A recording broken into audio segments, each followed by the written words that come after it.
प्रिय दर्शकों, नमस्कार। एक बार फिर से उपस्थित हूँ आप सबके सामने महत्वपूर्ण ज्योतिषीय कार्यक्रम और उसके साथ कुंडली का अध्ययन। आज के इस कार्यक्रम में सबसे पहले बात करेंगे, अगर किसी भी जातक की कुंडली में भाग्य भाव सुरक्षित और संरक्षित किया जाता हो। भाग्य भाव सुरक्षित कैसे है? भाग्य भाव सुरक्षित है किसी भी जातक की कुंडली में कि वहां पर एक कोई ग्रह अपनी राशि का बैठकर उस भाव को सुरक्षित कर देता है। और भाग्य भाव संरक्षित कैसे है? तो भाग्य भाव संरक्षित दो तरीके से होता है। या तो गुरु नवम भाव में ही बैठे हों या तो गुरु केंद्र में बैठे हों। दृष्टि की बात नहीं है। भाग्य भाव सुरक्षित है उस भाव में एक ग्रह बैठ जाए जो अपनी राशि का हो या कोई ग्रह उच्च का हो। और संरक्षित ऐसे है कि भाग्य भाव के कारक जो गुरु हैं वो या तो केंद्र में बैठे हों या भाग्य भाव में बैठे हों। अगर ये दोनों बातें किसी एक जातक की कुंडली में लागू हो रही है तो वो व्यक्ति अपने भाग्य का खाता है। 100 बात की एक बात। अब जैसे मैंने बहुत बार इस विषय पे कार्यक्रम पहले भी बनाया है कि जन्म कुंडली के सारे पक्ष कमजोर हों, जन्म कुंडली के सारे पक्ष कमजोर हों और अगर आपकी कुंडली का भाग्य बल बलवान है तो आपको ज़्यादा तितर बितर होने की आवश्यकता नहीं है। तो किसी भी जातक की कुंडली में। अब दूसरा, जब आप भाग्य का विस्तार से विवेचन करते हैं तो फिर उसका एकादशवां देखते हैं, उसका चौथा देखते हैं, उसका दूसरा देखते हैं। तो अगर ये प्रस्तुत कुंडली जो है यहाँ से 4 घर आगे देख रहे हैं तो उच्च के सूर्य बैठे हैं जो नीच भंग राजयोग शनि का कर रहे हैं। 12वें भाव में वैसे भी शनि हर्षित बली हो जाते हैं। तो जो कुंडली बनी उसमें भाग्य भाव में उच्च के मंगल, और वो भी ऐसे नहीं बैठे। जब आप उसी ग्रह का अध्ययन नौमांस चक्र में कर रहे हैं तो वो ग्रह नौमांस चक्र में भी उच्च का बैठा है। भाग्य भाव का लाभ अर्थात जन्म कुंडली का 7वां भाव, भाग्य का एकादशवां लाभ होगा ना। लाभ का लाभ होता है भाग्य भाव। लाभ भाव का भी जो लाभ करा दे वो भाग्य है। जीवन में संपूर्ण विषयों का प्राप्त करना लाभ भाव से देखा जाता है और वो उस बात पे निर्भर करता है कि आपका भाग्य कैसा है। तभी तो लाभ का जो लाभ है वो नवम भाव है, भवत भावम सिद्धांत के आधार पे। तो अगर भाग्य आपका बलवान है तो आपका लाभ भी बलवान हो गया। क्यों? क्योंकि 11वें भाव का एकादशवां है ये। और भाग्य की डिपेंडेंसी किस पे रही? जब आप घटते क्रम में आएंगे तो भाग्य की डिपेंडेंसी जन्म कुंडली के 7वें भाव पे आ गई, क्योंकि ये भाग्य का लाभ है। यहां पे अगर कोई ग्रह बलवान हुआ तो ये प्रत्यक्ष रूप से जन्म कुंडली के 11वें भाव को भी बलवान करेगा। तो जन्म कुंडली का 7वां, जन्म कुंडली का 9वां और जन्म कुंडली का 11वां, ये तीनों भाव परस्पर एक दूसरे के लाभ में जाने जाते हैं या लाभ कराने वाले जाने जाते हैं। एक दूसरे के संपर्क से आगे बढ़ने वाले होते हैं। तो भाग्य का लाभ एकादशवां अर्थात 7वां भाव। तो जन्म कुंडली में यहां इस भाव के स्वामी मंगल वही उच्च के बैठे थे। आप अपने भाग्य भाव का अध्ययन इस तरीके से जब करेंगे और जब वहां से आपको आउटपुट नजर आएगा, जब मिलेगा, तब आपको समझ में आएगा कि वस्तुतः आपने जो अपने जीवन की लंबी यात्रा तय की है वो किसके बदौलत की है और कौन था वो जिसने आपको सबसे ज्यादा आगे बढ़ने में मदद की। ये किसी भी व्यक्ति की कुंडली पे बात लागू हो जाएगी। अगर नवम, एकादशवां और 7वां एक दूसरे से संबंध रख रहे हैं तो इस पक्ष को और भी ज्यादा थोड़ा डीप में लेके जाएं तो इस कुंडली पे विचार करिए तो लाभ भाव के स्वामी गुरु ही होते हैं, जो किसका बल बढ़ा रहे थे? जन्म कुंडली के 9वें भाव का बल बढ़ा रहे थे, क्योंकि भाग्य का लाभ था, वहां पे गुरु बैठे थे, सम संख्या की राशि में बैठे थे। इसमें एक सिद्धांत लागू होगा कि शुभ ग्रह सम संख्या की राशि में अच्छा परिणाम करते हैं। तो शुभ ग्रह सम संख्या की राशि में, और दूसरा तो जहां बैठे हैं वहां से 5वीं दृष्टि से अपने ही भाव को देख रहे हैं। जहां कौन बैठा है? पहले से ही लग्न के अधिपति विराजमान है। ये बात मैं इस कुंडली पे तो बता ही रहा हूं, पर इसके अतिरिक्त जितने लोग मेरा कार्यक्रम देख रहे हैं या जिन लोगों की कुंडली में यह सिद्धांत ऐसा फुलफिल होता हो तो सोच लीजिए कि वो व्यक्ति कितना भाग्यशाली होगा।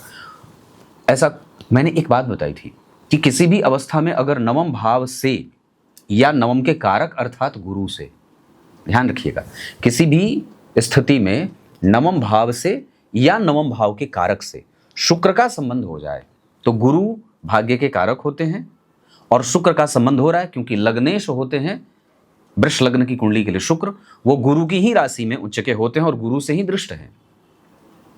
और जब आप लाभ का लाभ देख रहे हैं तो लाभ का लाभ अर्थात नवम भाव, यहां पे पहले से ही एक उच्च का ग्रह बैठा है, उसके उच्चत्व के प्रभाव में और भी ज्यादा सहिष्णुता, और भी ज्यादा समरसता, और भी ज्यादा व्यवहारिकपन, मंगल के और भी ज्यादा व्यवहारिकपन में, व्यवहारिकता में राहुदेव वृद्धि डाल रहे हैं। क्योंकि राहु का काम क्या है? उच्च के ग्रह के उच्चत्व के प्रभाव में 4 गुना वृद्धि कर देना। और राहु का प्रभाव, राहु का फल क्या होता है? राहु का नेचर है नीच के ग्रह के नीचत्व में 4 गुना वृद्धि कर देना, है ना? तो उच्च के ग्रह के साथ अगर राहु बैठे तो उसके उच्च प्रभाव में 4 गुना वृद्धि कर दें। और विचार करिए तो जन्म कुंडली में वो त्रिकोण में बैठे हैं, तो केंद्र त्रिकोण गो राहुर स्थित शतोशतः, केंद्र और त्रिकोण के राहु शुभाचांतरदशा तस्य राज्य कीर्ति प्रदानिराम। राहु अगर केंद्र और त्रिकोण में बैठे हों तो वो उस जातक को कई गुना ज्यादा शुभ फल देने वाले हो जाते हैं। तो सिर्फ आपने नवम भाव पे अगर अपनी दृष्टि डाल रहे हैं अपनी कुंडली में, तो सिर्फ नवम भाव का विश्लेषण ऐसे कर लीजिए, फिर आपको अपने भाग्य का अर्थ होता है पूर्वजों का आशीर्वाद, कुछ और नहीं। भाग्य का अर्थ वो जो मेहनती हो, जो मेहनत का खाता हो। भाग्यशाली वो भी है जो मेहनती है, भाग्यशाली ही है जो धार्मिक भी है। भाग्यहीन धार्मिक नहीं होता है, धर्म से हीन व्यक्ति भाग्यहीन होता है, क्योंकि धर्म ही व्यक्ति को भाग्यशाली बना सकता है। बात है ना? तो अगर ये सिद्धांत आपकी कुंडली में किसी भी तरीके से लागू हो रही है, और ये बात किसी भी कुंडली पे लागू हो जाएगी, तो आप समझ लीजिए कि आप अपने भाग्य की खाने वाले हैं। और भाग्य वस्तुतः पूर्वजों का आशीर्वाद होता है, और पूर्व जन्म का जिस तरीके से पंचम भाव होता है, तो पंचम का पंचम नवम, अर्थात ये आने वाले जन्म का भी होता है। नवम भाव से आने वाले जन्म का भी, पुनर्जन्म का विचार नवम भाव से किया जाता है। अगर उस भाव में बैठा ग्रह नवांश चक्र में भी वर्गोत्तम हो तो इसका अर्थ एक स्पष्ट यहां से यह भी निकलेगा आचार्य वराह मिहिर के आधार पर कि वो व्यक्ति पुनर्जन्म जो लेगा उसमें भी वो भाग्यशाली होगा। बड़ी पक्की बात है। केंद्र में गुरु अगर बैठे हों, डिस्पोजिटर प्लैनेट अर्थात उस ग्रह का नियंत्रक, उस राशि का नियंत्रक ग्रह, तो गुरु आपकी कुंडली में जहां बैठे, अर्थात गुरु वृश्चिक राशि में बैठे, उसका नियंत्रक ग्रह कौन है? मंगल। वो कौन है? उच्च के बैठे हैं। उनके उच्च प्रभाव में कौन वृद्धि कर रहा है? राहु, क्योंकि त्रिकोण में बैठे हैं। और गुरु का बल कौन बढ़ा रहा है? तो भाव से 5 घर का आगे देख लीजिए, तो गुरु जहां बैठे हैं उस भाव का डिस्पोजिटर प्लैनेट तो पहले उच्च का हुआ है, दूसरे नंबर पे उस भाव से पंचम भाव का स्थान उच्च का शुक्र विराजमान है। और जो कौन है? कुंडली का राजा शुक्र। वृष राशि की कुंडली के लिए लग्नेश होते हैं, उच्च के बैठे हैं एकादशवें में, जिसमें मैंने स्वतंत्र एक सिद्धांत बताया था, और वो बात बताई थी कि एकादशवें के शुक्र अगर उच्च के बैठे हों या नीच राशि में भी बैठे हों तो कोई फर्क नहीं पड़ता है, वो जातक से उसकी इच्छा पूछ पूछ करके पूरी करते हैं। तो कहते हैं तुम्हें क्या चाहिए बताओ, मैं दूंगा। और दूसरा, एकादशवें भाव के लग्नेश के बारे में मैंने एक और सिद्धांत बताया था, जिसमें यह बात बताई थी कि लग्नेश अगर जन्म कुंडली के एकादशवें भाव में बैठे हों, पर शर्त उस कार्यक्रम में यह बताई थी मैंने कि शर्त इतनी है कि वो लग्नेश गुरु नहीं होने चाहिए। लग्नेश अगर गुरु छोड़ के कोई भी ग्रह आपकी कुंडली का लग्नेश बने और एकादशवें भाव में बैठ रहा हो, तो आप समझ लीजिए कि व्यक्ति निश्चित रूप से बड़ा ही परम भाग्यशाली है, अति सौभाग्यशाली है। और वो अपने ही इस पक्ष पे और भी ज्यादा निर्णय करेंगे तो आपको फिर थोड़ा और विस्तार में जाएं तो फिर चंद्रमा का दर्शन कर लीजिए, चंद्रमा को देख लीजिए। तो चंद्रमा जन्म कुंडली में मेष राशि में बैठे हैं, रोहिणी नक्षत्र में, भरणी में, मेष राशि रोहिणी अश्विनी भरणी, तो भरणी नक्षत्र में बैठे हैं, क्योंकि डिग्री का अंश जो है उनका 24 अंश का है, तो भरणी नक्षत्र में बैठे हैं। इस हिसाब से भी कुंडली का जो पक्ष होगा वो जातक के फेवर में काम करेगा। कुंडली के जितने भी विषम परिस्थितियों का निर्माण होगा वहां पे जातक की कुंडली के चंद्रमा के कारण वो बल उसके पक्ष में आ जाएगा। इतनी सारी बातें। तो ये इस कुंडली का वो हिस्सा था जो सबके लिए मैंने उपयोगी बनाया है। अब आइए यहां से इस कार्यक्रम की शुरुआत करते हैं, जहां मैं करूंगा सबसे पहले पंचांग का अध्ययन।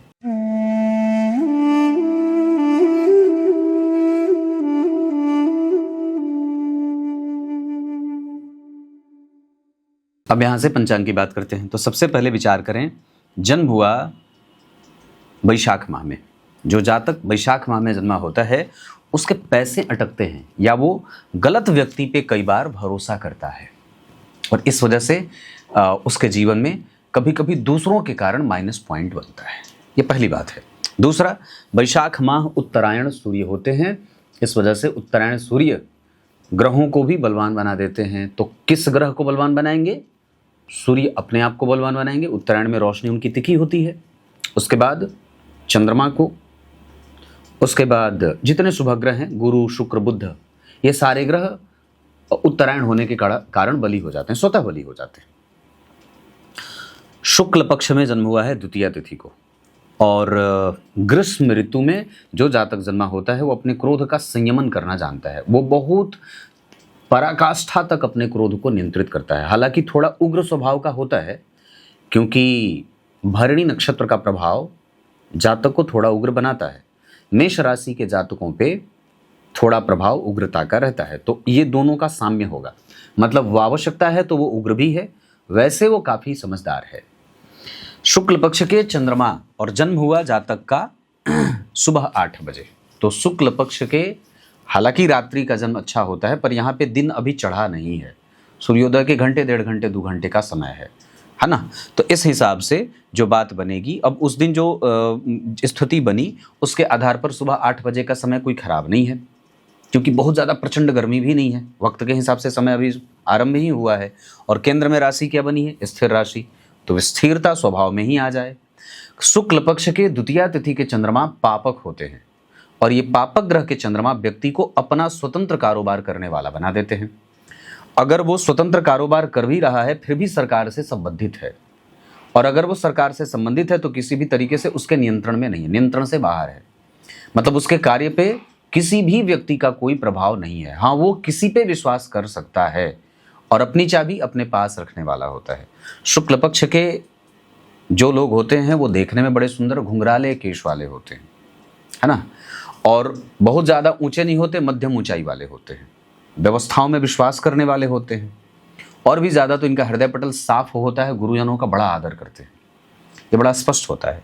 शुक्ल पक्ष की द्वितीया तिथि भरणी नक्षत्र। भरणी नक्षत्र के बारे में मैंने हर बार कार्यक्रम में बात कही है। भरणी वाले ना अपने आप को तो भरते ही हैं, दूसरों को भी भर देते हैं। तो उनके बलबूते पर कई लोगों का घर चले, चूल्हा जले।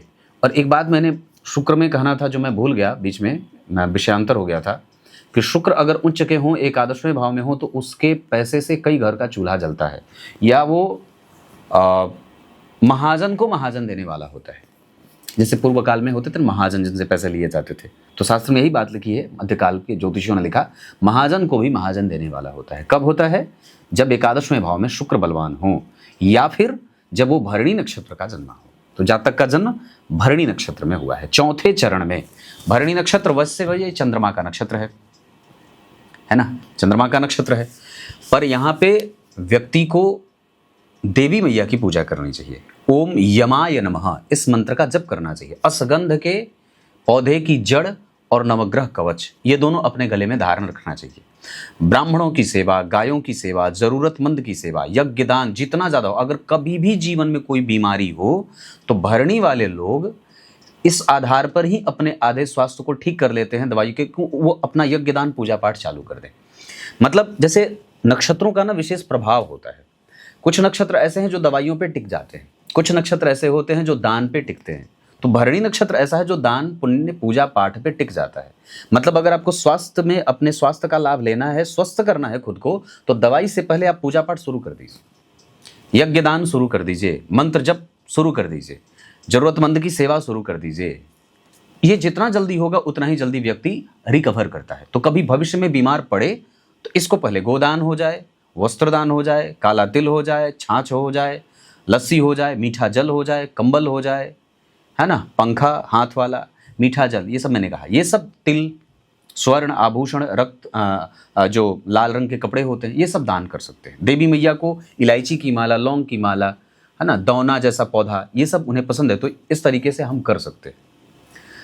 शुक्ल पक्ष की द्वितीया तिथि भरणी नक्षत्र, आयुष्मान योग, उसके बाद क्षत्रिय वर्ण और मनुष्य गण होगा। इस वजह से व्यक्ति में रजस तत्व का प्रभाव होता है। मेष राशि बनी, ये वैसे भी पृष्ठोदयी राशि है। और दूसरा, यहाँ पे एक बड़ी अच्छी बात ये भी हो जाती है कि विषम संख्या की राशि जब जन्म कुंडली में चंद्रमा पकड़ लेते हैं तो व्यक्ति को बड़ा साहसी बना देते हैं। पुरुष में पुरुषोचित गुण की और वृद्धि हो जाए, वो किसी से डरे नहीं पर आदर सबका करे, किसी से डरे नहीं, आदर सबका करे, आदरणीय होता भी है। और तो और संविधान में जो नियम बनाए गए हैं उसको कभी भी ऐसे बाहर से उल्लंघन उसका ना करे। बड़ा डरता है, कानून से डरने वाला, पर कभी भी कानून के पीछे भागने वाला नहीं होता है। डरता है, अपने नियम कायदे में बंध करके रहकर काम करने वाला होता है। महत्वाकांक्षी, स्वाभिमानी, ये दोनों ही गुण आ जाते हैं। क्यों होगा? क्योंकि उसी चंद्रमा के साथ सूर्य भी साथ में विराजमान है। तो जब कभी भी मतलब ऐसा रजस तत्व का प्रभाव, राजसिक नेचर, मेष राशि में रजस तत्व की राशि है पर ये क्रूर राशि भी है, तो क्रूरता भी होती है ना। दूसरा, उसी चंद्रमा के साथ जब शनि बैठ जाएंगे तो व्यक्ति अब भविष्य को लेकर के थोड़ा डरने वाला होगा और अपनी जिम्मेदारियों को लेकर के डरने वाला होता है। वो उसकी अपनी चिंता उसको कभी नहीं सताती है, वो दूसरों की चिंता से कई बार डरता है। भविष्य में बच्चे, भाई भतीजे, माता पिता, ये सब इनको लेकर के उसे डर होता है। अपने लिए जब कभी वो विचार करता है तो वो सोचता है मुझे तो कोई दिक्कत नहीं है, मैं तो बहुत स्वतंत्र हूँ और सुखी हूँ। पर जैसे ही अपनी परिधि के बारे में विचार करने लगता है, क्योंकि चंद्रमा के साथ शनि 12वें भाव में, तो उसकी परिधि की चिंता कई बार व्यक्ति को सताने लगती है। तो ये इस तरीके का प्रभाव यहाँ देखने को मिलेगा।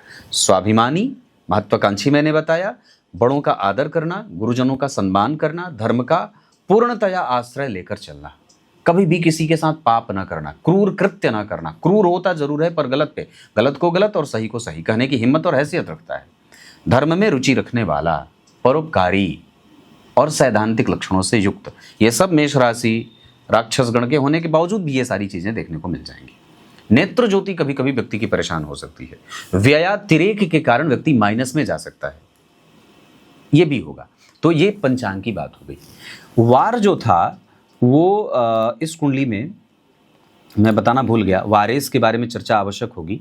वार सोमवार का है, तो इस वजह से यहाँ पे व्यक्ति में शुद्धता है, परिष्कृत स्वरूप से सफाई पसंद। सोमवार के लोग जो होते हैं वो सफाई पसंद होते हैं, वो किसी भी चीज़ को गंदे तरीके से नहीं करना चाहते। गंदे वस्त्र आभूषण में उसका बड़ा विश्वास होता है। बढ़िया कपड़े, बढ़िया कॉलर गंदा ना हो, है ना, एकदम स्त्री किए हुए कपड़े, शुद्ध साफ। और कभी भी वो अपनी चैतन्यता से बाहर नहीं आते, वो जड़ नहीं रहते, वो चेतन रहते हैं। वो हमेशा ही चरफर दिमाग वाले, चारों तरफ उनकी दृष्टि जा रही है, जहाँ बैठे हैं उसको बैठने से पहले 10 बार देखेंगे, हाँ ये गंदा तो नहीं है।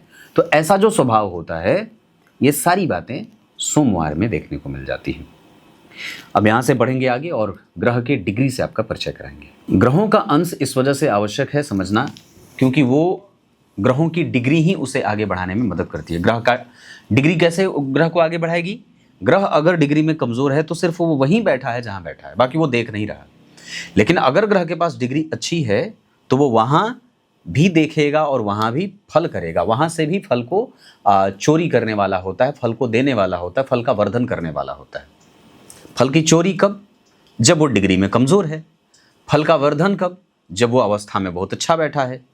और फल को बढ़ाने वाला भी हो जाने के साथ साथ फल देने वाला जितना है कम से कम उतना भी तो दे दे, तो कम से कम उसकी डिग्री उसमें काम कर जाती है। तो इसलिए यहाँ पे ये बात देखने को मिलती है। तो इस वजह से किसी भी ग्रह का जो डिग्री बल होता है वो जातक को ज़्यादा बलवान बना देता है, कुंडली की एनर्जी को बढ़ा देने वाला होता है। तो सबसे पहले वृष लग्न की कुंडली के लिए राजयोग कारक होते हैं सूर्य। वृष लग्न की कुंडली के लिए द्वितीय और पंचम भाव के स्वामी होते हैं, योग कारक होते हैं बुध। और उसमें वृष लग्न की कुंडली के लिए राजयोग कारक के ग्रह के रूप में शनि भी विराजमान होते हैं। तो 3 ग्रह इस कुंडली में योग कारक कहें या राजयोग कारक या बहुत महत्वपूर्ण बन जाते हैं। नवमेश और दशमेश होकर के शनिदेव, लग्नेश के मित्र होकर, दूसरे द्वितीयेश और पंचम भाव के स्वामी होकर बुधदेव, लग्नेश के मित्र होकर, लग्नेश के मित्र तो नहीं होते पर सूर्य चतुर्थ भाव के स्वामी होने के कारण, यहाँ सुख भाव के अधिपति होने के कारण यहाँ के राजयोग कारक बन जाते हैं। तो यहाँ पे केंद्र के स्वामी हैं तो सूर्य जन्म कुंडली में और उच्च के भी बैठे हैं। इसका अर्थ है कि जन्म कुंडली का जो योग कारक ग्रह है, राज योग कारक का अर्थ केंद्र और त्रिकोण, योग कारक होंगे केंद्र और त्रिकोण के स्वामी शनिदेव, और राजयोग बनाएंगे सूर्य, चूंकि चतुर्थ भाव के स्वामी हैं, बलवान केंद्र है ये। हालांकि सभी केंद्रों में दूसरे सबसे बलवान केंद्र में इसकी बात आती है, पर यहाँ पे पंचम और द्वितीय भाव के स्वामी, धन और धन का सुख, इसको संभालते हैं बुद्धदेव। इस आधार पर यहाँ सूर्य देव जो हैं वो चतुर्थ भाव के स्वामी होकर एकादशवें भाव उनके ठीक पीछे जहाँ सूर्य बैठे हैं, चतुर्थ भाव के स्वामी जहाँ बैठे हैं उसके ठीक पीछे शुक्र उच्च के होकर के सूर्य का बल बढ़ा रहे हैं। तो ये सूर्य का बल कौन बढ़ा रहे हैं? शुक्र। शुक्र जहाँ बैठते हैं उसके ठीक अगले भाव का बल बढ़ा देते हैं। तो इस हिसाब से भी दोनों ही सिद्धांत यहाँ पे लागू हो जाए, क्योंकि किसी भी भाव का स्वामी जहाँ बैठा है उसके ठीक पीछे अगर कोई ग्रह उच्च का बैठा है तो ये चतुर्थ भाव उस भाव का बल बढ़ा देते हैं। तो यहाँ पे सूर्य का बल बढ़ा है, लेकिन सूर्य क्या एकादशवें भाव में बैठे हैं, तो 12वें भाव में बैठे हैं, तो क्या 12वें भाव का बल बढ़ा? 12वें भाव का बल शुक्र के कारण बढ़ा, लेकिन चतुर्थ भाव का बल बढ़ा शुक्र के बैठने और 12वें भाव में सूर्य के बैठने के कारण। क्या कहा कि भाव का स्वामी जहां बैठे उसके ठीक पीछे अगर कोई ग्रह उच्च का बैठा हो तो इस भाव का बल बढ़ा देगा, है ना। जैसे विचार करिए, भाव का स्वामी शनि है, जहां बैठा तो शनि 12वें में बैठे, तो उसके ठीक पीछे अगर शुक्र बैठे हैं उच्च के तो ये दसम स्थान का बल बढ़ेगा, दसम स्थान का भी बल बढ़ेगा और नवम स्थान का भी बल बढ़ेगा। मतलब भाग्य और धर्म दोनों बढ़ गए, किसके कारण? शुक्र के कारण। उसी तरीके से चंद्रमा जहां बैठे हैं अर्थात तृतीय भाव के स्वामी जहां बैठे हैं उसके ठीक पीछे अगर उच्च का ग्रह बैठेगा तो ये किसका बल बढ़ाएंगे? तृतीय भाव का। तो एक अकेले शुक्र जो लग्नेश थे, उच्च के बैठे थे, स्वयं को तो सुरक्षित कर ही रहे थे, उसके अतिरिक्त उन्होंने शनि को भी, चंद्रमा को भी और सूर्य को भी और साथ ही साथ बुध को भी बलवान बना दिया। भाव का बल बढ़ गया शुक्र के कारण और ग्रहों का बल बढ़ गया शुक्र के कारण। इस वजह से सूर्य की डिग्री है 11 अंश पे, 11 अंश पे बैठे हैं। नक्षत्र की बात मैं बाद में करूंगा, पर सूर्य यहाँ 11 अंश पे बैठे हैं। अपनी दशा काल में वो व्यक्ति को सुखी बनाएंगे। इसका दूसरा कारण होगा क्योंकि यहाँ मेष राशि में बैठे हैं और यहाँ वो कर्क राशि की यात्रा कर रहे हैं, तो ग्रह अपने से 4 घर आगे नवांश में गया है अर्थात केंद्र की यात्रा कर रहा है। इस वजह से यहाँ सूर्य नारायण सुखी और जातक को भोक्ता प्रवृत्ति का बनाएंगे। वो व्यक्ति भोगने में विश्वास करेगा, पर भोगने से पहले स्वाभिमान और अपनी महत्वाकांक्षा दोनों एक साथ दोनों झोले में लेकर चलता है। सूर्य की डिग्री उसकी दृष्टि को बल देगी जो व्यक्ति की शत्रुओं से सुरक्षा करेगी, क्योंकि इनकी 7वीं दृष्टि जन्म कुंडली की नीच राशि पे जा रही है, जहां के स्वामी उच्च के बैठे हैं, लग्नेश होने के साथ साथ छठे भाव के स्वामी होते हैं, पर सूर्य की उस भाव पर दृष्टि कई बार व्यक्ति को रोगी बना देती है। तो पित्त का रोग व्यक्ति को परेशान करेगा। सूर्य पित्त प्रधान ग्रह है, मंगल पित्त प्रधान ग्रह है, रजोगुणी पित्त प्रधान और पापक ग्रह है, मंगल पापक ग्रह है। तो इस हिसाब से जन्म कुंडली में सूर्य का दृष्टि बल व्यक्ति के जीवन में शत्रु तो रहेंगे, पर वो शत्रु तो शत्रु भाव के स्वामी शुक्र हैं, वो उच्च के हैं। इसका अर्थ होगा कि उनसे लड़ने की क्षमता है, पर व्यक्ति ऐसे प्रत्यक्ष तौर पर किसी को कुछ नहीं बोले। शत्रु उसके हैं, उसका नुकसान भी करना चाहते हैं, पर शत्रु कुछ कर नहीं पाएंगे क्योंकि सूर्य उसकी सुरक्षा कर रहे हैं, शनि उसकी सुरक्षा कर रहे हैं। शनि उच्च की राशि को देख करके जातक की सुरक्षा कर रहे हैं, इस भाव का स्वामी उच्च होकर के सुरक्षा कर रहा है। और मैंने एक सिद्धांत बताया था, ग्रंथकार लिखते हैं कि जन्म कुंडली के 6वें भाव पर अगर बुध की दृष्टि पड़ जाए या बुध बैठे हों तो व्यक्ति शत्रु के घर में घुस करके शत्रु को मार करके यूं निकल जाता है और शत्रु उसका कुछ बिगाड़ नहीं पाते। तो ये सारी जो बातें आती हैं वो जन्म कुंडली के 6वें भाव पर इतने सारे ग्रहों की दृष्टि, हालांकि मैंने सूर्य की बात अभी सिर्फ की है, तो सूर्य का प्रभाव यहाँ पे ऐसा होगा, बाकी सम्मिलित रूप से मैंने ये भी बता दिया। तो सूर्य की दृष्टि का बल जातक को शत्रुओं से सुरक्षा करने वाला होगा। उससे ज्यादा सुरक्षा शुक्र की और शनि की मजबूत स्थिति और बुध के मजबूत होने के कारण होगी। चंद्रमा जन्म कुंडली में तृतीय भाव के स्वामी होते हैं, जन्म कुंडली में बैठे हैं वो 12वें भाव में मेष राशि में बैठे हैं। इसका अर्थ होगा, और वो चंद्रमा 24 अंश पे बैठे तो उनकी भी दृष्टि का बल जन्म कुंडली के 6ठे भाव पे आएगा। तो समरसता का माहौल, समझदारी में विश्वास करना और पहले समझौता में विश्वास करना, प्रकट होकर के किसी भी शत्रु को अपना शत्रु और ज्यादा ना बढ़ा देना, है ना। तो उसके साथ जो संतुलन बनाने की जो कोशिश होगी वो चंद्रमा की दृष्टि पे। सूर्य जहां सुरक्षा कर रहे थे, चंद्रमा वहां समझौता करा रहे थे। मतलब उनकी भी डिग्री का बल जातक को मिलेगा और दृष्टि का बल भी मिलेगा। मतलब डिग्री ऐसी बनी कि जातक की सुरक्षा कर रही है। मंगल वृष लग्न की कुंडली के लिए मारक होते हैं, मारक होते हैं 7म और 12वें भाव के स्वामी होकर।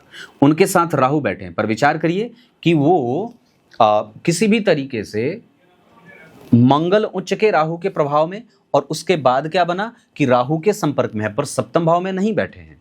इस वजह से यहाँ वो असुरक्षा पैदा नहीं करेंगे, व्यक्ति की असुरक्षा नहीं करेंगे।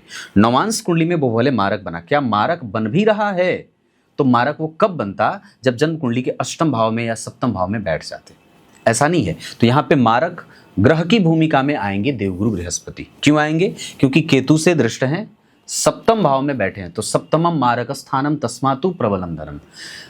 सप्तम स्थान में बैठा ग्रह अगर राहु केतु या और शनि के संपर्क में आ जाए तो वो व्यक्ति को उस अपनी दशा काल में मारक की दशा उसको लगती है, या वो ग्रह मारक का काम करता है, या कई बार वो व्यापार को, पार्टनरशिप को, जो गुप्त शत्रु होते हैं इन लोगों से जातक की जो है वो नुकसान करने की स्थिति में लेके जाता है। तो मारक बन रहे थे मंगल भाव से, क्योंकि 12वें और सप्तम के स्वामी थे, पर राहु केतु शनि मंगल के संपर्क में होने के बावजूद अच्छे भाव में बैठने के कारण उनके शुभ फलों में वृद्धि हो जाएगी।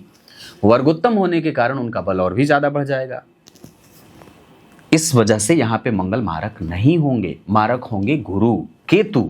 हाँ, ये बात जरूर है कि व्यक्ति के जीवन में जो भी घटना दुर्घटना घटेगी वो मंगल और शनि के कारण हो सकती है, क्योंकि सामान्यतया ये जीवन में कई बार जब मंगल और शनि एक दूसरे से केंद्र में होते हैं तो ये उस जातक के पक्ष में कई बार निर्णय को जाते हुए देखते हैं या कई बार नुकसान होते हुए देखते हैं। ये दोनों ही बातें काम करेंगी, क्योंकि मंगल और शनि जब एक दूसरे से केंद्र में होते हैं तो व्यक्ति का जीवन उदाहरण बनता है लोगों के लिए, समाज के लिए, और कई बार उसके आसपास के जो आपका समाज है, चाहे वो बड़ा हो या छोटा, उसके जीवन में ऐसी घटना हो जाती है या वो व्यक्ति समाज के लिए उदाहरण बन जाता है ना।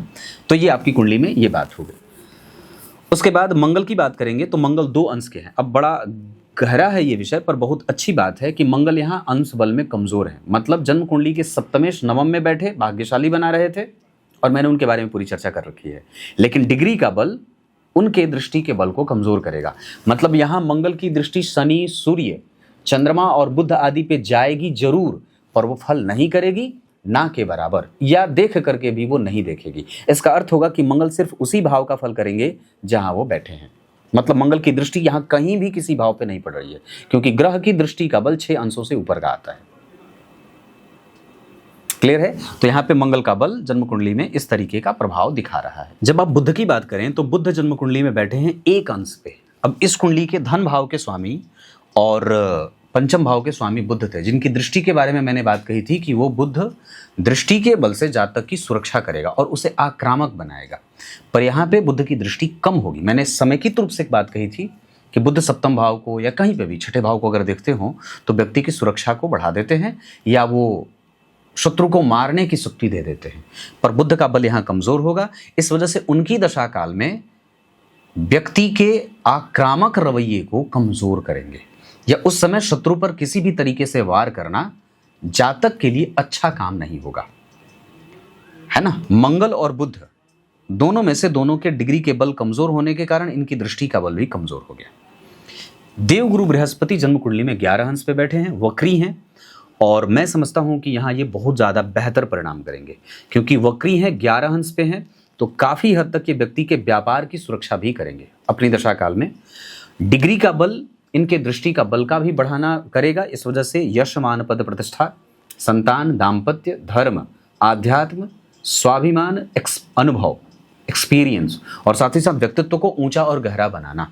इतना ही नहीं, पराक्रम होना, पराक्रमी होने के साथ साथ बेहतर कम्युनिकेशन भी रखना, बड़े और ऊंचे संपर्कों से अपना काम बना लेना, और कई बार तो व्यक्ति के संपर्क से उसके काम बन जाते हैं, उसका सिक्का चल जाए। ऊंचे लोगों से पहचान, क्योंकि लग्न पे गुरु की दृष्टि और तृतीय भाव पे गुरु और मंगल दोनों की दृष्टि जो प्रभाव बनाएगी वो व्यक्ति को एक अच्छा कम्युनिकेटर बना देगी। तो पार्टी में या जहां कहीं भी होता है व्यक्ति उसकी शान होता है। ऐसा क्यों होगा? क्योंकि लग्न और लग्नेश दोनों पर गुरु की दृष्टि है। उसके बाद शुक्र, तो शुक्रदेव जन्म कुंडली में 9 अंश पे बैठे हैं। ये व्यक्ति के यश और प्रतिष्ठा की वृद्धि करेंगे। लग्नेश के पास दृष्टि का बल, और साथ ही साथ अगर विचार करें तो जन्म कुंडली के आत्मकारक ग्रह शनि वो 29 अंश पे बैठे हैं। शनि का 29 अंश पे बैठना 12वें भाव में व्यक्ति की कुंडली के लिए हर्षित बली हो जाए, उसका परिणाम बढ़ जाए। हालांकि यहाँ पे आत्मकारक ग्रह है, नवांश चक्र में वो शत्रु की राशि में है, पर विचार करिए इस भाव के स्वामी केंद्र में आकर दशम स्थान को देख रहे हैं, तो व्यक्ति को ये सरकार से सुरक्षा या सरकारी एजेंसियों से सुरक्षा ऐसा पक्ष मिल जाता है। तो दृष्टि का बल शनि का, मंगल का और बुध का कम होगा। इस वजह से शनि की जो द्वितीय भाव पे दृष्टि जाएगी वो ना के बराबर, जन्म कुंडली के छठवें भाव पर जो दृष्टि जाएगी वो भी ना के बराबर होगी, सुरक्षात्मक रहेगी पर सामान्यतया ना के बराबर। और दूसरा, मंगल की दृष्टि पहले ही कमजोर थी और शनि की दृष्टि भी कमजोर हो गई। इस वजह से अब ये दोनों ग्रह एक दूसरे के लिए जो विपरीत परिस्थिति बना रहे थे, जो समाज में उदाहरण वाली बात मैंने कही थी, वो डिग्री के बल से कमजोर हो जाएगी। मतलब व्यक्ति के जीवन में विषम परिस्थितियों का निर्माण इन ग्रहों के दृष्टि के बल के कम होने के कारण कमजोर हो जाएगा। ये उतने ज्यादा आक्रामक नहीं होंगे, कठोर नहीं होंगे, जिद्दी नहीं होंगे, अपना परिणाम सौम्यता से देकर निकलने वाले होंगे। जहां बैठे हैं वहां का फल इनको ये जातक की कुंडली में करते रहेंगे। वही बात अगर सूर्य की बात करते हैं तो नवांश चक्र में भी शुक्र, सूर्य, बुध, मंगल, चंद्रमा, शनि और गुरु सारे ग्रह अपनी अपनी दृष्टि का फल करेंगे। सारे वहां पर आप विचार करें तो शुक्र भी आपको भाग्यशाली बना रहे हैं, वहां विचार करें तो सूर्य भी आपको महत्वाकांक्षी बना रहे हैं, वहां विचार करें तो नवांश चक्र में गुरु भी आपका बल बढ़ा रहे हैं, वहां चंद्रमा भी आपके यश और प्रतिष्ठा की वृद्धि कर रहे हैं। इतना ही नहीं, शनिदेव भी आयु और यश की वृद्धि कर रहे हैं, गंभीरता और मोटा धन दे रहे हैं, जबकि बुधदेव आपको व्यापारी और मजबूत अच्छा व्यापार करने वाला बना देते हैं। कई बार व्यक्ति अगर नौकरी में भी है तो अच्छे पद पे ही जाकर के विभूषित होता है, या रिटायरमेंट उसकी अच्छे पद पे ही होती है। ये सारी बातें यहाँ पे लागू हो जाती हैं। अब मैं यहाँ से नक्षत्र की चर्चा कर लेता हूँ।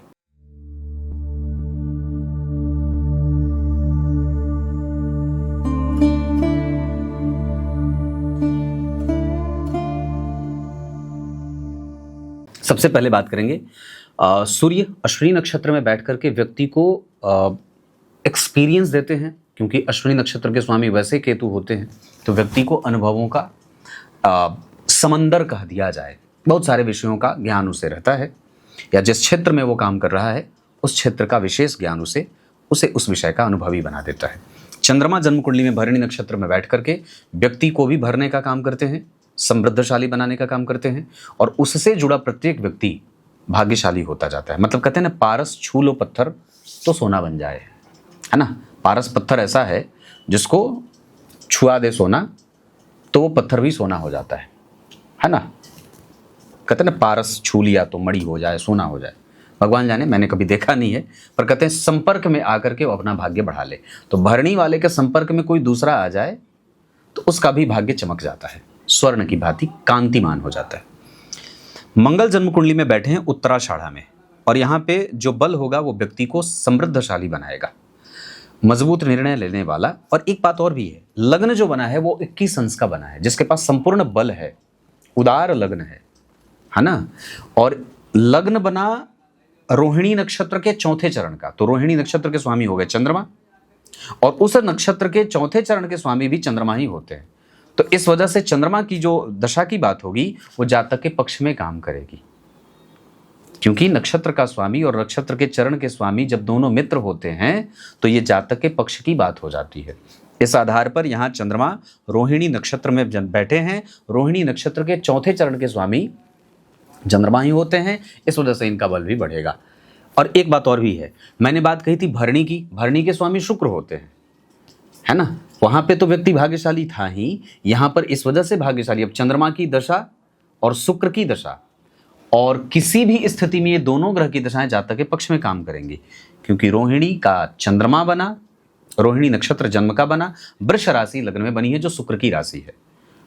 तो इस आधार पर लग्न, लग्नेश और नक्षत्र के चरण के स्वामी और नक्षत्र का स्वामी, ये सब जन्म कुंडली के शुभ ग्रह बन गए।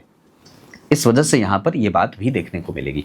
मंगल जन्म कुंडली में उत्तराषाढ़ा में बैठे हैं जो व्यक्ति को सैद्धांतिक लक्षणों से कभी भी व्यक्ति समझौता करना नहीं चाहता है, और कभी भी किसी भी तरीके से गलत का सहयोग और साथ देने वाला नहीं होता।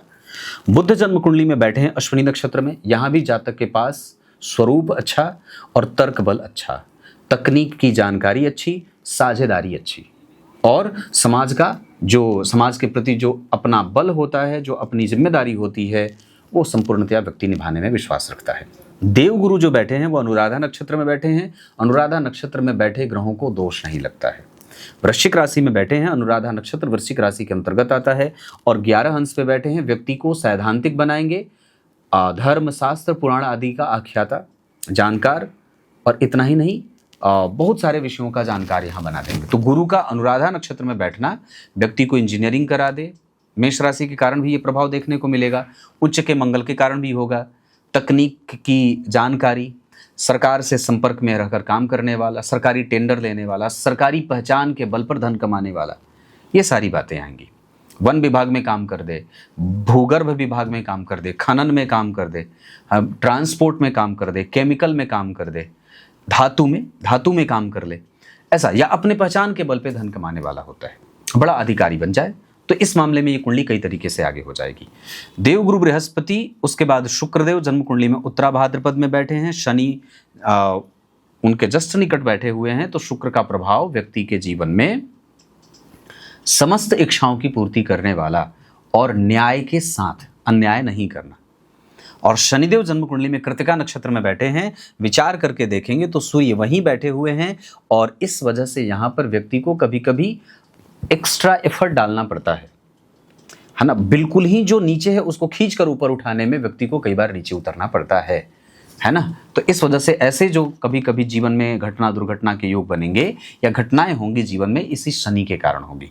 जबकि राहुदेव आपकी कुंडली में धनिष्ठा नक्षत्र में बैठे हैं, मंगल वहां बैठे हैं, इस वजह से बहुत सारा प्रभाव तो इस कुंडली में इस वजह से अच्छा हो जा रहा है क्योंकि नक्षत्र का स्वामी वहीं निकट ही बैठा है।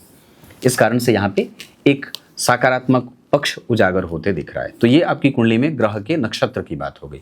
नवमांश चक्र में अगर बात करते हैं तो सूर्य पुष्य नक्षत्र में बैठे हैं और शनि बैठे हैं उत्तराषाढ़ा में। अब जरा विचार करके देखिए तो नक्षत्र का परिवर्तन नवमांश चक्र में भी हो रहा है, तो ये अपने आप में एक महान राजयोग वाली बात होगी। गुरु बैठे हैं स्वाति में, राहु बैठे उत्तरा फाल्गुनी में, शुक्र बैठे हैं चित्रा में, मंगल श्रवण नक्षत्र में, चंद्रमा अनुराधा में बैठ गए। अनुराधा नक्षत्र का दोष लगता नहीं है, इस वजह से बुध भी भरणी नक्षत्र के बैठ करके प्रभाव में वृद्धि कर रहे हैं। वहां पे नवमांश चक्र में तो स्थिति अच्छी होगी क्योंकि केंद्र के चारों ही घर भरे पड़े हैं। मंगल उच्च के, गुरु जन्म कुंडली में नवमेश होकर के बैठ रहे हैं।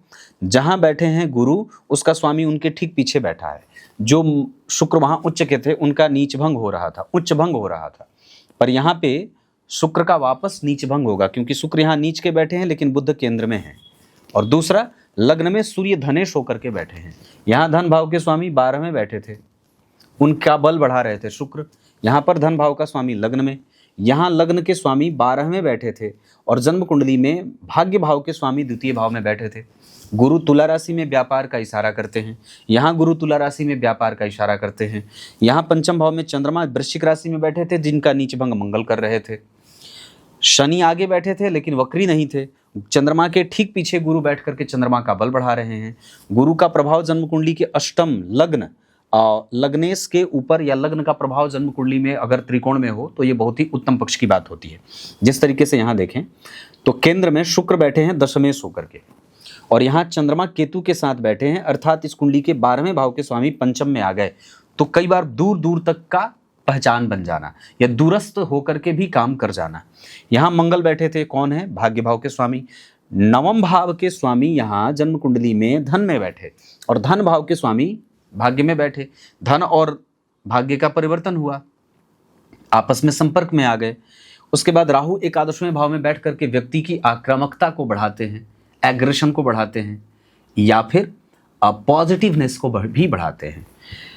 नवमांश चक्र की जो स्थिति बनी है वो अगर अच्छी बन रही है या नवमांश में अधिक सारे ग्रह केंद्र में आ रहे हैं तो कुंडली स्वतः बलवान होने की स्थिति में चली जाती है। यहाँ केंद्र में गुरु थे, यहाँ भी केंद्र में गुरु हैं। यहाँ केंद्र के 3 घर खाली थे, त्रिकोण खाली था, पर त्रिकोण भाव के स्वामी 12 में बैठे थे। किसके साथ? तो जन्म कुंडली के चतुर्थ भाव के स्वामी के साथ। तो केंद्र और त्रिकोण का संबंध बना तो व्यक्ति का इंपोर्ट एक्सपोर्ट भी कई बार बहुत अच्छा होता है, ये भी बात है। तो इतनी सारी बातें नवमांश चक्र में देखने को मिल रही हैं। उसके बाद यहाँ के चतुर्थ भाव के स्वामी लग्न कुंडली के चतुर्थेश दशमांशा चक्र के लग्नेश बन रहे हैं। लग्नेश बने 12वें गए, मतलब व्यक्ति आरंभ से ही मेहनती है और जुझारूपन की प्रवृत्ति भी है। एक ही बार में सफल भी नहीं हुआ है, उसने असफलता के स्वाद भी चखे हैं। धन भाव में मंगल बैठे हैं जो व्यक्ति को शून्य से शिखर तक की यात्रा कराते हैं। संपूर्णतया अपनी वाणी का व्यक्ति कमाता है ना। उसके बाद शनि स्वग्रही, शुक्र जन्म कुंडली के 10वें होकर के मैंने बताया, और शुक्र जहां बैठे उसके ठीक पीछे स्वग्रही शनि बैठे। तो यहां पर शुक्र सबकी सुरक्षा कर रहे थे और यहां शुक्र की सुरक्षा शनि कर रहे हैं। यहां पे 6वें भाव के स्वामी होकर के तो व्यक्ति को सरकार तंत्र, सरकारी तंत्र और नौकरी आदि का जो बल बढ़ेगा ये शनि के कारण बनेगा। यहाँ गुरु का सप्तम भाव को देखना, दशम भाव के स्वामी के ऊपर गुरु की दृष्टि, सूर्य जहां बैठे हैं लग्नेश होकर के, उनके 4 घर आगे गुरु बैठ करके व्यक्ति के पक्ष को बलवान बना रहे हैं। लग्नेश जहां बैठे हैं उस पर गुरु की दृष्टि हो गई, लग्नेश जहां बैठे वहां से 4 घर आगे गुरु हो गए। और योग कारक ग्रह होते हैं, सिंह लग्न की कुंडली के लिए योग कारक होते हैं। मंगल सिंह लग्न की कुंडली के लिए योग कारक हैं, धन भाव में बैठे हैं, कोई बड़ी बात परिवर्तन कर रहे हैं। तो जितना भी योग कारक है उस चक्र का, अगर कुंडली में वो अच्छे सिद्धांतों की व्याख्या कर रहा है या पालन कर रहा है, तो कुंडली स्वतः परोक्ष रूप से ही तो नहीं, प्रत्यक्ष रूप से भी बलवान हो जाती है। इतनी सारी बातें। अब मैं यहाँ पे एक बार अरिष्ट चक्र का ध्यान करता हूं। अरिष्ट चक्र की जब बात करते हैं तो अरिष्ट चक्र से देखा जाता है कि स्वास्थ्य कैसा रहेगा, किस दशा में हमें स्वास्थ्य का ध्यान रखना। वर्तमान में चल रही गुरु की दशा, उसके बाद आएंगे शनि। तो शनि आयु की वृद्धि और व्यक्ति के दम खम को बढ़ाने वाले होंगे। लेकिन गुरु शुक्र के साथ बैठे हैं अरिष्ट चक्र में, जो नीच राशि में बैठे हैं शुक्र, इस वजह से हमें गुरु की दशा में स्वास्थ्य का ध्यान रखना होगा, विशेषतः या पेट और कई बार जांघों में दर्द, कमर के नीचे के हिस्से में परेशानी होती है। उसके बाद रोगों से लड़ने की शक्ति 100% चंद्रमा बढ़ा रहे हैं। इसके बाद जन्म कुंडली में मंगल का पंचम भाव में अरिष्ट चक्र में बैठना मकर लग्न की कुंडली के लिए कई बार पाचन तंत्र, पेट की गड़बड़ी या ऑपरेशन, या मंगल की दशा में अपेंडिक्स हो जाए या कुछ पेट की समस्या, अल्सर वगैरह भी कई बार बढ़ जाता है। पेट के अंदर जो बाहर से नहीं दिखे, ऐसी बीमारियां परेशान मंगल की दशा में, उस पर राहु केतु का प्रभाव भी ये कमजोर कर सकता है। हमें यहां से ध्यान देना होगा। सूर्य की दशा में नेत्र से संबंधित समस्या हो सकती है, बाई नेत्र से संबंधित। तो ये बात अरिष्ट चक्र में जब कभी भी अंतरदशा में ये ग्रह आएंगे तो इस तरीके की समस्या दे सकते हैं। इसके बाद अगर मैं बात करूं तो बुध, शनि, सूर्य, मंगल, शुक्र और चंद्रमा, साथ ही साथ शनि का भी व्यवहार, ये सब ग्रह आपके पक्ष में काम करेंगे सांसारिक सुख में वृद्धि के लिए। राहु और केतु की दशा में व्यक्ति का संघर्ष सामाजिक प्रभावों में कमजोर हो सकता है। हालांकि अब तो गुरु आ गए हैं तो ऐसी कोई बात अब यहां से दिखाई नहीं दे रही है। इसके बाद भाग्य का बल बढ़ेगा सूर्य की दशा में, गुरु की दशा में, मंगल की दशा में भी। और भाग्य में संघर्ष दे सकते हैं कभी कभी शनि या शुक्र, राहु। शनि, शुक्र और राहु की दशा भाग्य के संघर्ष को बढ़ा सकती है। इसके अतिरिक्त जितने ग्रह होंगे वो भाग्य के संघर्ष को कम करेंगे और भाग्यशाली जातक को बनाएंगे। माता और पिता के मामले में ये कुंडली पिता के प्रभाव से प्रभावित है। माता से व्यक्ति को चंचलता मिल रही है। जो आदर करना है समाज में लोगों का वो माता से मिल रहा है, और जो समाज में अपनी पैठ बनाने की बात होगी वो पिता से मिल रही है। उसके बाद संतान का पक्ष इस कुंडली में थोड़ा कमजोर या कम संततियों का मालिक ऐसा दिखा रहा है। संतान के पक्ष में थोड़ी बहुत परेशानी यहाँ पे जरूर दिखाई दे रही है, क्योंकि संतान पक्ष के स्वामी संतान भाव में, पंचम भाव के स्वामी मेहनत करते हुए या संघर्ष में दिखाई दे रहे हैं। साथ ही साथ संतान पक्ष में छठवें भाव के स्वामी संतान चक्र में जो D7 चार्ट बना है वहां पे छठवें भाव के स्वामी लग्न में आ रहे हैं, जो कई बार संतान से मतभेद या कई बार संतान के सुख की कमी दिखाते हैं। ये बात इतनी बन गई। उसके बाद मैं इतनी सारी बातें मैंने आपको बता रखी हैं। होरा चक्र के आधार पर सूर्य 100% अपनी दशा काल में जातक के यश और प्रतिष्ठा की सुरक्षा करेंगे, जबकि बुध और राहु संघर्षों के साथ कई बार व्ययातिरेक के साथ व्यक्ति के धन को जोड़ेंगे, जबकि मंगल, शुक्र, चंद्रमा, गुरु और शनि जातक को भाग्यशाली बनाने, उसके संघर्ष को कम करने और तो और उसके लाभ के वृद्धि के संकेत देने वाले ग्रह बनेंगे। होरा चक्र के आधार पर अगर अधिकांश ग्रह चंद्रमा की होरा में जा रहे हों तो कुंडली का बल स्वतः बहुत ही ज्यादा बढ़ जाता है, इसमें जरा भी संदेह नहीं है। अब यहां से मैं आगे अष्टक वर्ग की चर्चा करूंगा। अष्टक वर्ग की जब आप बात करें तो सबसे पहले हमें हमारे स्वास्थ्य पे थोड़ा ध्यान देना होगा, और कई बार जीवन का जो आरंभ पक्ष होता है वो संघर्षों के साथ आगे बढ़ता है। वाणी 100% बहुत अच्छी है, वो कभी किसी को दुष्टता का व्यवहार नहीं दर्शाती है या कभी किसी को शत्रु नहीं बनाना चाहती है। अलग बात है कि सामाजिक प्रवेश ऐसा है जो कई बार ना जानते हुए भी लोग शत्रु बन जाते हैं। पराक्रम और बढ़ाया जा सकता है, पराक्रम है पर उसने अनुभव ज़्यादा दिया, हमने अपने पराक्रम से बहुत कुछ सीखा है और ये केतु के कारण दिखाई दे रहा है। उसके बाद ये कुंडली सामाजिक प्रभाव, सामाजिक प्रतिष्ठा, स्थिरता, छत्र चंवर, सुख संसाधन, इन सभी मामलों में कुंडली 100% बहुत अच्छी है। उसके बाद इस कुंडली का प्रेम, दया, क्षमा, सहिष्णुता, पूर्व जन्म ये सारे सुरक्षित और व्यवस्थित हैं। नौकरी और व्यापार में से नौकरी पहले नंबर पे, व्यापार दूसरे नंबर पे।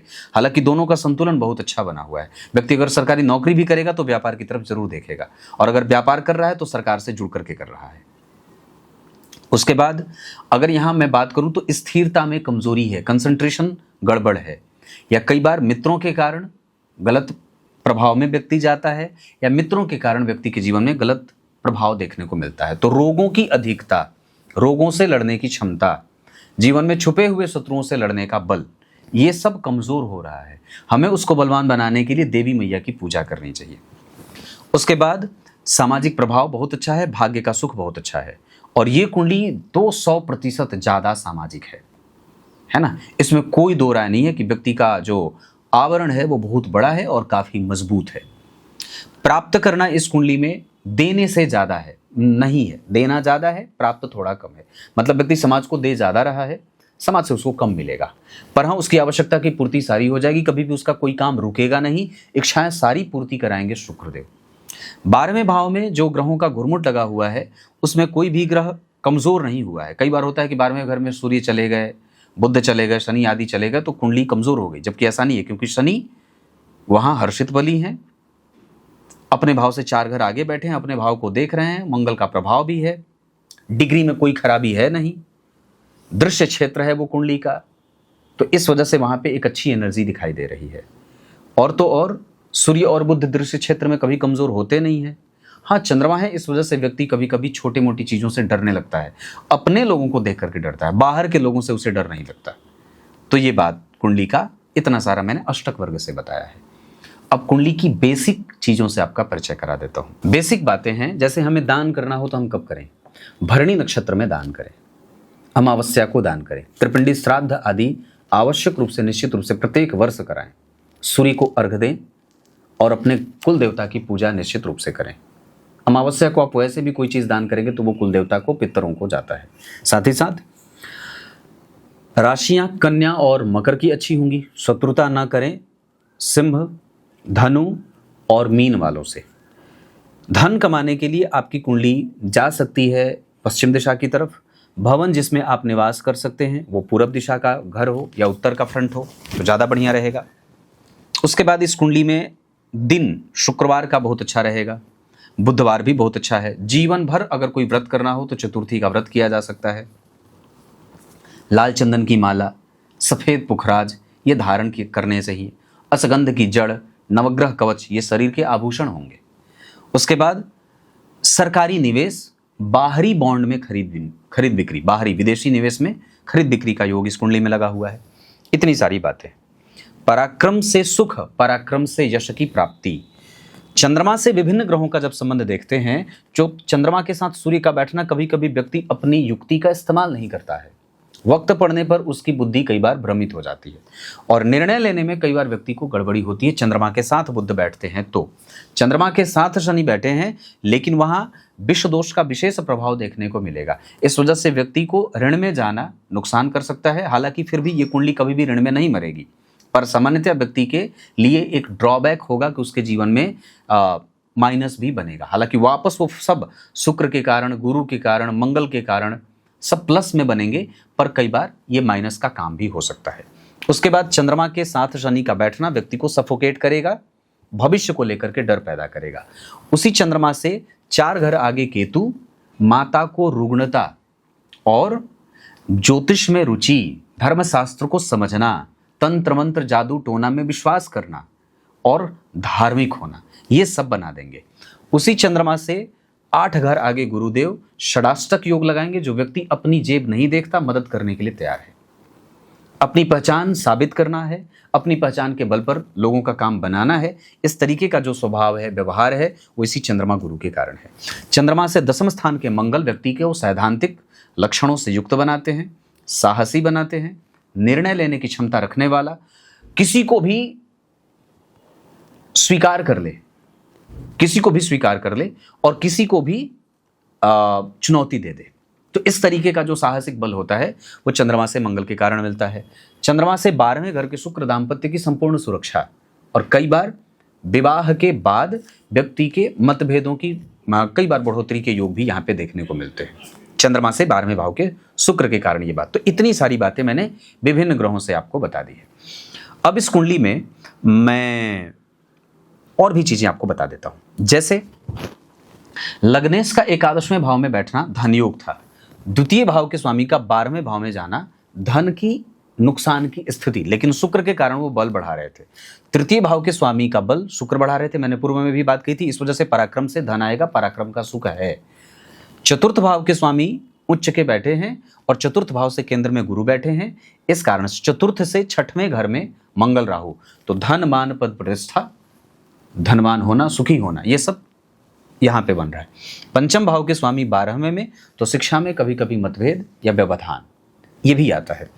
छठवें भाव के स्वामी का 11वें भाव में बैठना, लेकिन लग्नेश होकर के बैठे हैं तो यहाँ पे संपूर्णतया राजयोग का सुख मिल जाएगा, जैसे आप मालव्य योग कहते हैं। सप्तम भाव के स्वामी का 9वें में बैठना, विवाह के बाद भाग्य का उदय होना या पत्नी का सहयोग प्राप्त होना। उसके बाद अष्टम भाव के स्वामी का 7वें में बैठकर लग्न को देखना। इस कुंडली के लिए पापी ग्रह के स्वामी पापी भाव के स्वामी हैं, तो कभी कभी व्यक्ति के जीवन में पाप भी करा सकते हैं, एग्रेसिव बना दें, एग्रेशन होता है, या कई बार व्यक्ति इंपल्सिव होता है, मतलब शत्रु को छोड़े नहीं, ऐसा वाला। नवम भाव के और 10वें भाव के स्वामी होकर नवमेश होकर के नवम को देखना। यहां ये विषम संख्या की राशि में बैठे हैं, इस वजह से नवमेश ज्यादा होंगे। तो ग्रह अगर नवमेश होगा तो व्यक्ति को भाग्यशाली बनाएगा, लेकिन दृष्टि का बल कम था, इस वजह से भाग्य में छोटे मोटे संघर्ष भी देखने को मिलेंगे। व्यक्ति तीर्थ करता है, धर्म करता है, दर्शन करता है और बहुत सारा दान भी करता है, पर कई बार उच्च के मंगल राहु और शनि के प्रभाव के कारण वहां व्यक्ति बताने में भी विश्वास करने वाला हो जाता है। तो तीर्थ दर्शन पूजा पाठ करके दान पुण्य बताना नहीं है, इससे उसका क्षय हो जाता है। 11वें भाव के स्वामी का जन्म कुंडली में 7वें में बैठकर 11वें को देखना, पत्नी का संपूर्ण लाभ, यहां से भी मतलब 75% दाम्पत्य का संपूर्ण लाभ हमें मिल रहा है। 12वें भाव के स्वामी का उच्च का होना, व्यक्ति की ऋण से मुक्ति, ऋणानुबंधन, दूसरों के चलते अपने ऋण को बढ़ाना और गलत निर्णय के कारण अपने धन की हानि करना, ये सब इसके संकेत दिखाई दे रहे हैं। क्लियर है? नक्षत्र के आधार पर उत्तरा भाद्रपद, उत्तराषाढ़ा, अनुराधा, अश्विनी, पुष्य और श्रवण और भरणी, ये नक्षत्र किसी भी कार्य को करने के लिए अच्छे होंगे। दिन मैंने बता दिया शुक्रवार और बुधवार का। अंक आपके लिए 3 और 6 बहुत अच्छा रहे, मतलब 3 तारीख, 15 तारीख, 6 तारीख, ये सब 24 तारीख, ये सब अंक अच्छे रहेंगे किसी भी कार्य को करने के लिए। रत्न मैंने जीवन भर का बता दिया है। अब यहाँ से मैं आपको थोड़ी सी बातें और बता देता हूँ। जैसे दशमांशा चक्र में जो बात मुझे समझ में आ रही है, यहाँ दोनों त्रिकोण भरे हैं और 2 शुभ ग्रहों से भरे हैं। विचार करिए तो बुध जन्म कुंडली के लाभेश होकर के भाग्य में बैठे थे। यहाँ भाग्य का स्वामी शनि भाग्य को देख रहा था, लाभ के स्वामी लाभ को देख रहे थे, और जन्म कुंडली में उच्च की शनि की दृष्टि यहाँ पे प्राप्त हो रही थी। नवमांश चक्र में मंगल का प्रभाव, सूर्य का प्रभाव, गुरु और बुध का प्रभाव नवमांश को बलवान बना रहा था और व्यक्ति के व्यापारिक नेचर को बढ़ा रहा था। यहां त्रिकोण खाली और यहां त्रिकोण भरा, मतलब मजबूत त्रिकोण जिसको हम कहते हैं वो बलवान है। लग्नेश को जहां बैठना चाहिए था वहीं बैठे हैं, लग्नेश को जिसको देखना चाहिए था वही देख रहे हैं। मतलब गुरु यहां अष्टमे से तो थोड़ा बहुत दूषित परिणाम करेंगे। तो जो व्यक्ति में ना एक भविष्य को लेकर के चिंता आती है या बेवजह की चिंताएं व्यक्ति के जीवन में जो आ रही हैं, वो कई बार प्रोस्टेट की समस्या कई बार हो जाती है, शुगर बीपी की समस्या कई बार होती है, ये अष्टमेश के कारण ही होती है ना। कफ अगर कभी स्वास्थ्य में बढ़ा रहा है तो ये इसी गुरु के कारण है। एक बात और भी है, गुरु वृश्चिक राशि में जब बैठते हैं तो कोई भी वृश्चिक राशि जो है वो रोग की राशि है, तो यहाँ पे गुरु अष्टमेश हैं और वृश्चिक राशि में बैठेंगे तो कई बार रोग बढ़ा देते हैं। तो कई बार अपनी दशा काल में ये रोगों की वृद्धि के दाता भी हो जाते हैं। तो हमें गुरु का दान करना, जैसे तिल का दान हो जाए, है ना, आभूषण हो जाए, रत्न हो जाए, मीठा जल, मैंने जितनी भी सारी चीज़ें पूर्व में कही थी, उन सभी चीज़ों का दान करके हम अपने रोगों पे नियंत्रण प्राप्त कर सकते हैं। क्लियर है? अब इस कुंडली में इतनी सारी बातें, ग्रहों के डिग्री के बल के आधार पर कौन सा ग्रह कितना प्रतिशत परिणाम करेगा, तो सूर्य 50%, चंद्रमा का बल बढ़ाना होगा नियमित दिनचर्या का पालन करके, और इतना ही नहीं, चंद्रमा के बल की वृद्धि हम पूर्णिमा का व्रत करके या पूर्णिमा को दूध से अर्घ दे करके, चंद्रमा का दर्शन करके, मीठा जल मीठा दूध अर्पित करें, दूध में मिश्रित डाल करके भगवान को अर्पित करें, चंद्रदेव को, और उसके बाद फिर व्रत तोड़ें, मतलब खीर खा लें। मंगल के लिए बजरंगबली के 12 नामों का नित्य उच्चारण 12 बार करें। घर की सफाई खुद से करें। मंगल भूदैव होते हैं, इस वजह से मैं ये बात कर रहा हूँ। चंद्रमा नियमित दिनचर्या के पालक होते हैं, तो जितना हम अपने नियमित दिनचर्या को व्यवस्थित रखेंगे उतना ही हमारे चंद्रमा बलवान होते जाएंगे। ठीक है। उसके बाद गरीब और मददगार लोगों की मदद करना। बुध को बलवान बनाने के लिए बाल्यावस्था के बैठे 25% का परिणाम कर रहे हैं। इस वजह से हम बालकों की, ब्राह्मण बालकों की, वेद पाठी ब्राह्मणों की और गाय की सेवा, ये सब करेंगे तो हमारी कुंडली में बुध का बल बढ़ता जाएगा और वो हमारे पक्ष में काम करेंगे, क्योंकि वृष लग्न की कुंडली के लिए धनेश और पंचमेश होते हैं। उसके बाद देवगुरु बृहस्पति का बल बढ़ाने के लिए हम गरीब ब्राह्मणों की सेवा करेंगे और भगवान को कपूर अर्पित करेंगे। किसी मंदिर को प्रत्येक महीने का कपूर, घी, माचिस आदि का व्यवस्था कर दें, ये अपनी आमदनी से। शुक्रदेव का बल बढ़ाना चाहते हैं तो गाय के उपले अपने घर में निश्चित रूप से कभी कभी कपूर और हल्दी के साथ जला देने चाहिए। गुरु का बल बढ़ाने के लिए गुरु मंत्र का जप आवश्यक रूप से बहुत आवश्यक होगा। शुक्र का बल बढ़ाने के लिए मैंने बताई थी इलायची और लौंग की माला। शुक्र वैसे आपकी कुंडली में 100% बहुत अच्छे हैं। डिग्री का बल उनका भले कमजोर बढ़ रहा है, पर फिर भी वो 100% है, इस वजह से वहां पे कोई चिंता की बात नहीं है। शनि हमारी कुंडली में मृतप्राय है, इस वजह से हमें अनुशासित होना होगा और पराक्रम के बाद परिणाम की चिंता नहीं करनी होगी। निवेश करने से पहले 10 बार विचार करना होगा और किसी को भी पैसा देने से पहले भी हमें सोचना होगा, है ना। राहु और केतु हमारी कुंडली में 50% से कम अर्थात 25% का परिणाम करेंगे, मतलब ये एनर्जी लेंगे और तब आपको देंगे। हालांकि राहु बहुत अच्छे बैठे हैं, केंद्र और त्रिकोण के राहु कभी बुरे परिणाम नहीं करते हैं, ये आपके संतुलन में आपके सहयोगी बन रहे हैं। तो इतनी सारी चीजें बन रही हैं और कुल मिलाकर के कुंडली अच्छी बन रही है, जिसमें सबसे ज्यादा अच्छा जो ग्रह बना वो शुक्र, गुरु और मंगल बन रहे हैं। 12वें भाव में सूर्य और बुध भी अच्छा परिणाम करेंगे, व्यक्ति के तर्क, ज्ञान, वाणी और प्रभाव की वृद्धि करने में सहयोगी होंगे। क्लियर है। मारक ग्रहों की मैंने चर्चा की है। कौन मारक बने, तो गुरु, राहु और केतु मारक बनेंगे। साथ ही साथ इस कुंडली में मंगल और शनि जब कभी भी एक साथ एक्टिव होंगे, जैसे गुरु की दशा में शनि, उसमें मंगल, उसमें राहु, तो ये कई बार डबल ट्रिपल मारक हो जाएगा। उसके बाद गुरु में राहु, राहु में शनि, शनि में मंगल, तो ये एक मारक का काम करेगा। उसके बाद शनि आए, शनि में गुरु आ जाए, उसमें राहु आ जाए, उसमें मंगल आ जाए, तो ये एक मारक का काम करेगा। मतलब ये दशाएं हमारे लिए, हमें समझना होगा कि ये दशा हमें चल रही है तो हमें सावधानी बरतनी है। बाकी इस कुंडली में गुरु में मंगल, गुरु में शुक्र, गुरु में ये सब दशाएं अच्छी होंगी। हालांकि गुरु में मंगल भी अच्छे हैं, गुरु में राहु तो थोड़े बहुत कष्ट दे सकते हैं। उस दशा काल में ही 2028 के अक्टूबर से ही हमें लाजवर धारण कर लेना चाहिए। क्लियर है। जीवन पर्यंत हमें चतुर्थी का व्रत बहुत लाभ करेगा। कुछ इसी तरीके से आज के इस महत्वपूर्ण कार्यक्रम का समापन करते हैं। कल एक बार फिर से नई कुंडली के साथ उपस्थित होंगे भगवान की कृपा से। बहुत बहुत नमस्कार।